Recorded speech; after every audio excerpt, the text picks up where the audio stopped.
l'instant Roland. Salut à toutes et à tous, bienvenue dans l'Instant Roland. J'espère que vous êtes en pleine forme pour attaquer ces huitièmes de finale ici à Roland-Garros. Au menu aujourd'hui, on va revenir sur la belle victoire de Loïs Boisson face à Elsa Jacquemot. On va parler des favoris.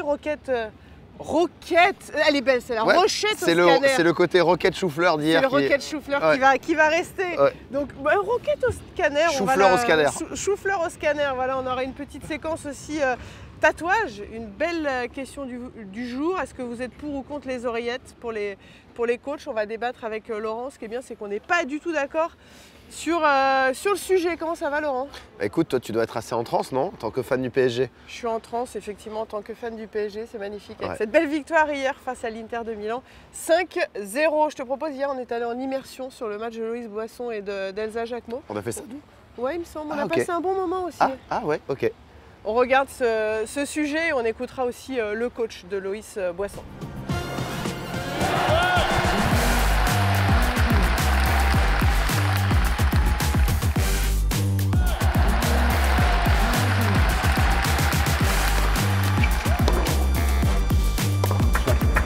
On sent qu'elle a un peu attrapé sa porte et qu'elle veut pas la lâcher là. Qu'est-ce que t'en penses, Captain? Je suis complètement d'accord avec toi, je suis d'accord avec toi. Toujours, souvent, pas toujours, mais souvent.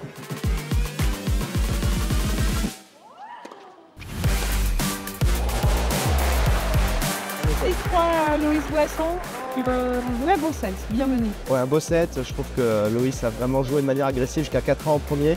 Il y avait vraiment de la belle prise de balle, de l'effet, de la hauteur, de la profondeur. Elsa, elle c'est vraiment très loin derrière la ligne et elle arrive vraiment à faire le jeu. Après, tu as dû remarquer aussi une sorte de gêne au genou, j'ai l'impression, qui est apparue là, à partir du milieu du premier. Donc on va voir ce que ça va donner pour la suite.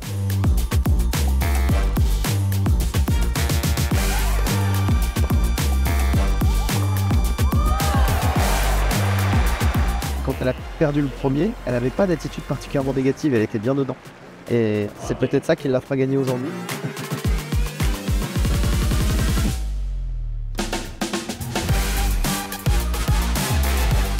Pour avoir gagné le premier set, Loïs Boisson fera 6-0. Dans le deuxième, gros problème de genou, problème dans les déplacements, une absence totale. Absence totale, je pense qu'elle est un peu plus dans la peur et la panique qu'autre chose, parce qu'à la fois, elle ne s'est pas fait strapper. Donc j'espère pour elle qu'on est un peu en mode gestion, comme avec Arthur Fils l'autre jour. On va voir.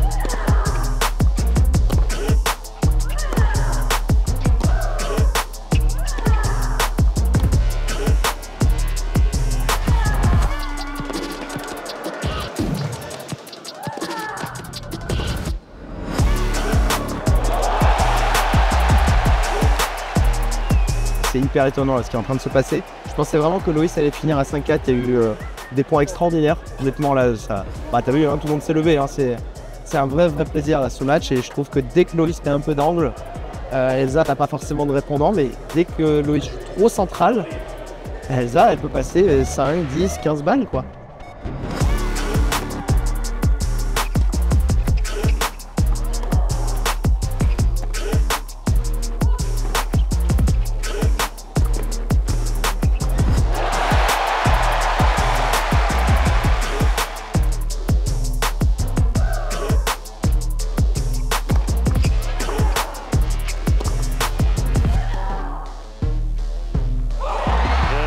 Bravo, bon coach.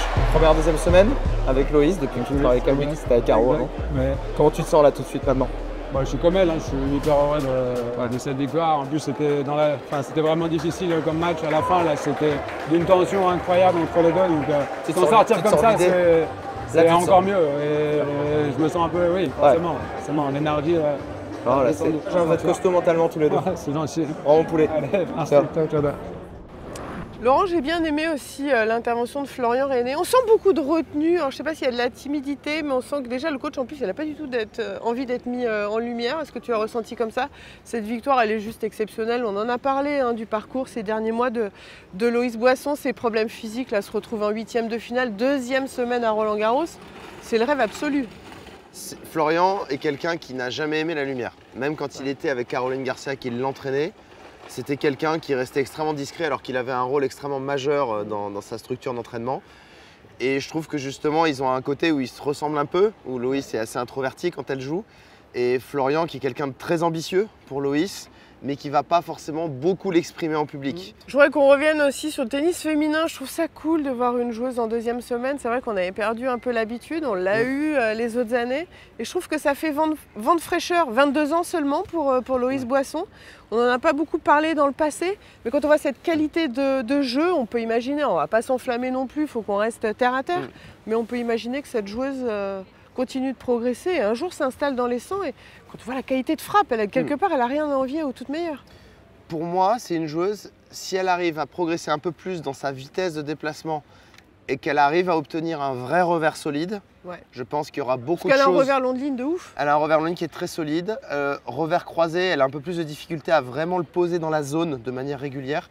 Je pense que si elle arrive à développer cette partie-là de son jeu, le domaine des possibles va beaucoup monter parce que je pense que rien qu'avec son service, son coup droit, sa puissance et sa qualité aussi de slice, je pense déjà qu'elle peut désarçonner beaucoup de joueuses de très très haut niveau. Je lisais Loïs Boisson ultra perfectionniste, donc en gros elle a quand même toutes les qualités pour arriver au plus haut niveau. Prochain tour, Laurent Pegula, numéro 3 mondial. J'espère pour elle sur le Philippe Chatrier. L'aventure continue, l'histoire est belle. Je pense que c'est important pour elle, effectivement, ne serait-ce que pour son expérience et pour le futur, qu'elle arrive à jouer sur le plus gros terrain possible.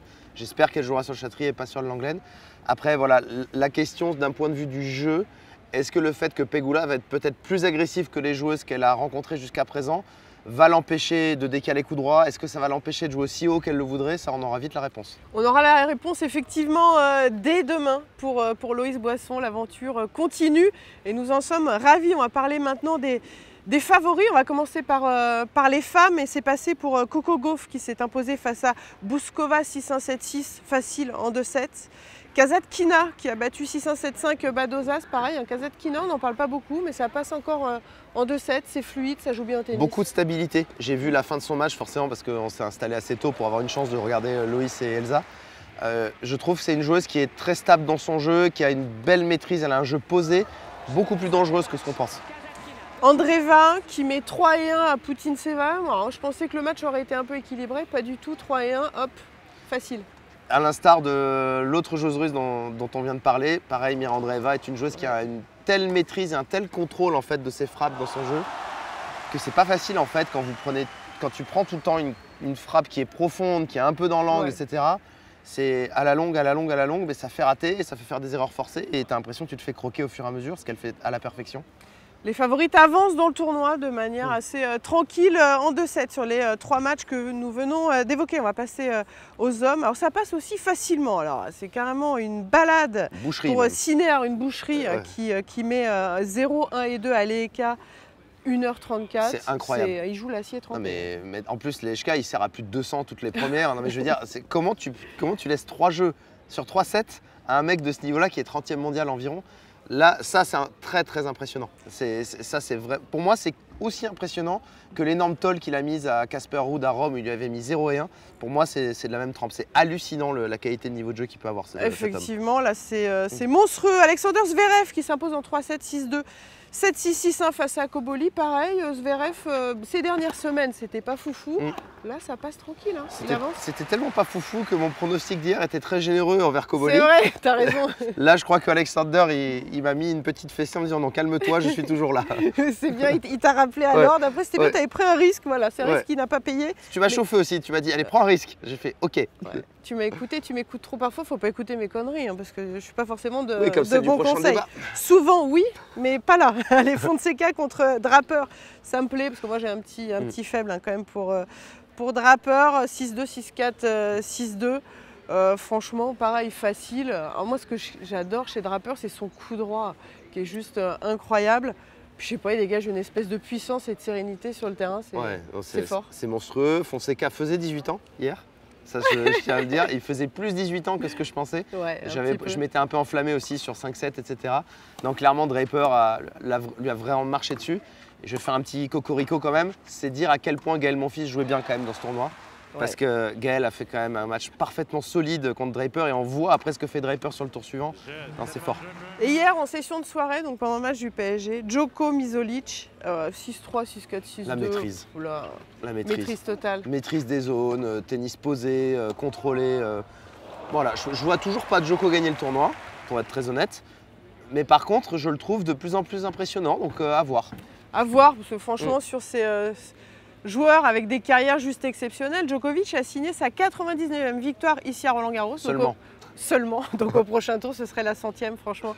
Un très beau chiffre pour le Serbe Novak Djokovic qui poursuit sa route. Allez, c'est le moment de passer aux rochettes, roquettes, au scanner. Chou-fleur au scanner. Chou-fleur au scanner, rochette au scanner. Et tu nous parles aujourd'hui de Arthur Fils et justement ces séquences de jeu très typiques sur terre battue contre Jaume Munar.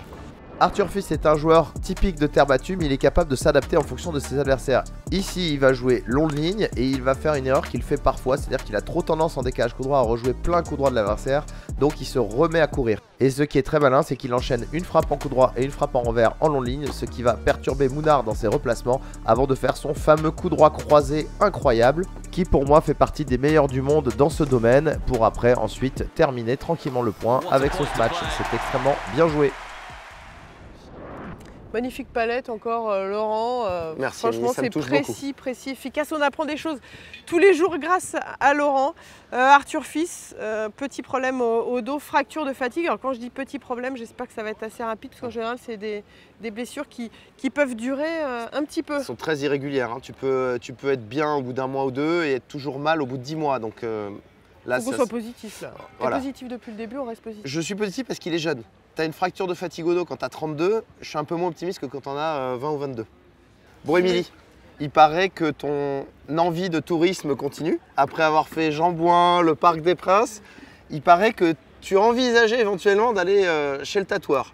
Est-ce que tu as osé? Ouais, j'ai osé. Mais tu es en train de dire que je suis en vacances quoi ici pendant ce tournoi. Complet. Attends, Jambouin, Parc des Princes. Moi, j'aime allier l'utile à l'agréable. Ah ouais. Et tu vas voir, en fait, faut suivre le sujet pour savoir si je me suis fait tatouer ou non. En tout cas, je me suis posé beaucoup de questions. Moi, pour l'émission, je donne tout. Je vais même me faire tatouer. Ou pas. Qu'est-ce que c'est? C'est une décharge. Une décharge? Ça fait flipper, ça, tout de suite. Alors non, Loa, avant le tatouage, des risques auxquels je m'expose. Oh là là, je lis pas tout ça. C'est tout bon? Allez, vamos! Des sports de haut niveau. Merci Alex de nous recevoir. Avec plaisir. Je suis un peu stressée. Émilie. Émilie. Tu reçois des grands joueurs, des grandes joueuses. Tu as des demandes qui sont un peu loufoques ou tu Ouais, j'en ai une hier. Il y a une dame qui a fait un croissant très simple avec deux petits yeux, un sourire et puis des bras, des jambes et une petite raquette avec une balle et un croissant. Moi, ma demande aujourd'hui, là j'ai Mathias et Stanislas, ce sont les initiales de mes enfants. Ok. Et je voulais ce symbole-là. C'est ok? Ouais. C'est ok. Parce que je le voyais bien là et après, non mais là, ça je vais avoir mal. J'avais eu mal déjà. Ça fait mal le poignet, ouais. Mais tu vois, on a les tendons. En fait, aujourd'hui, je me fais pas tatouer. En fait, c'est plus, je trouve qu'il faut pas le faire trop gros si tu le fais à côté. Non. Parce que sinon, il faut pas qu'il prenne le pas sur l'autre. Et comment tu t'es retrouvé ici à Roland-Garros? C'est la fédération qui m'a contacté. Pour avoir voyagé sur les différents Grands Chelems, c'est unique. Ouais, c'est vrai que ça sort de l'ordinaire. Souvent, il y a toujours le coiffeur, le barbier.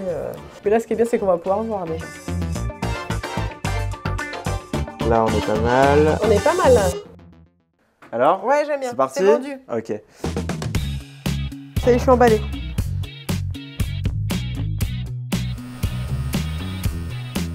Au début, c'est un métier très stressant quand on commence. Et après, ça va. On prend confiance en soi.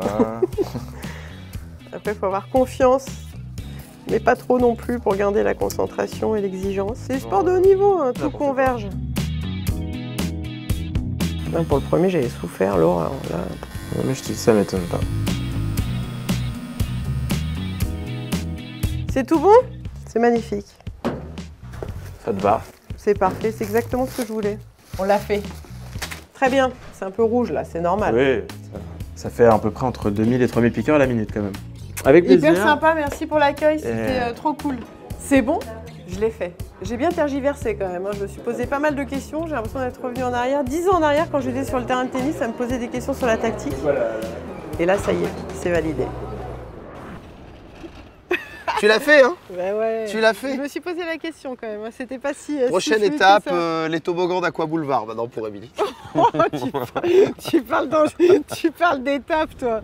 Prochaine étape, surtout la question du jour pour tous les deux. Parce qu'en plus, on n'est pas d'accord. On va finir par se taper en fait à la fin de la quinzaine. Non, jamais. Pour ou contre les oreillettes en live pendant les matchs? Pourquoi ce sujet? Parce que le jour, on a vu l'entraîneur de l'Américain avec l'oreillette. Shelton. Lié avec TNT Sport. Donc, il était en lien avec Jim Courier. Pour ou contre? Alors, la question, c'est quel est le but?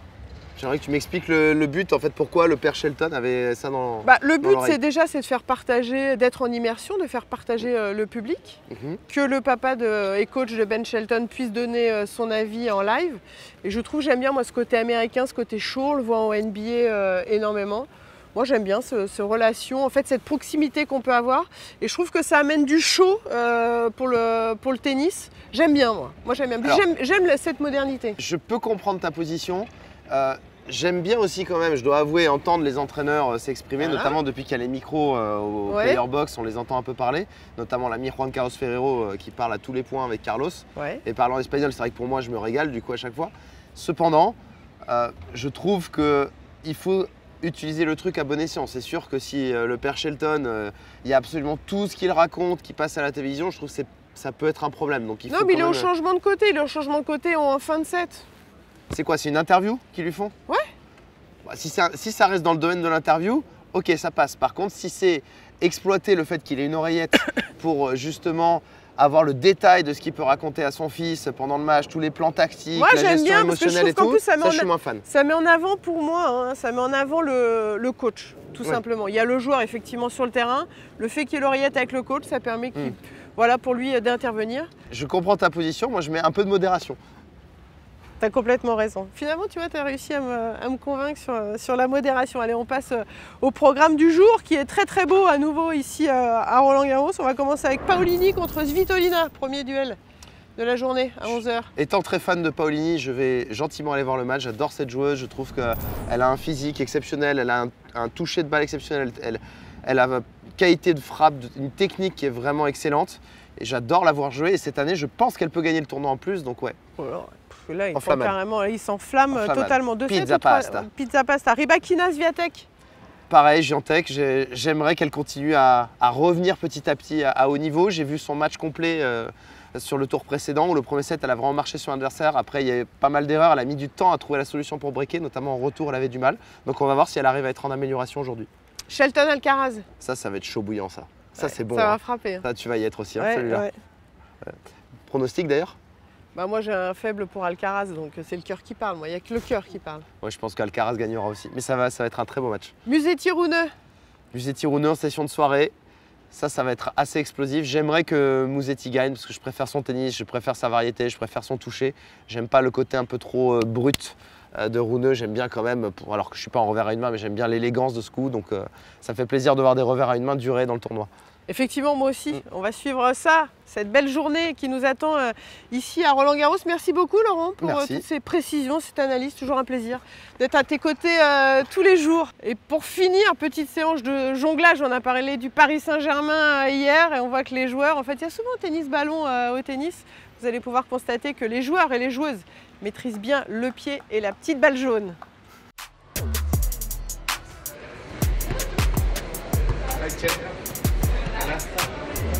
Là.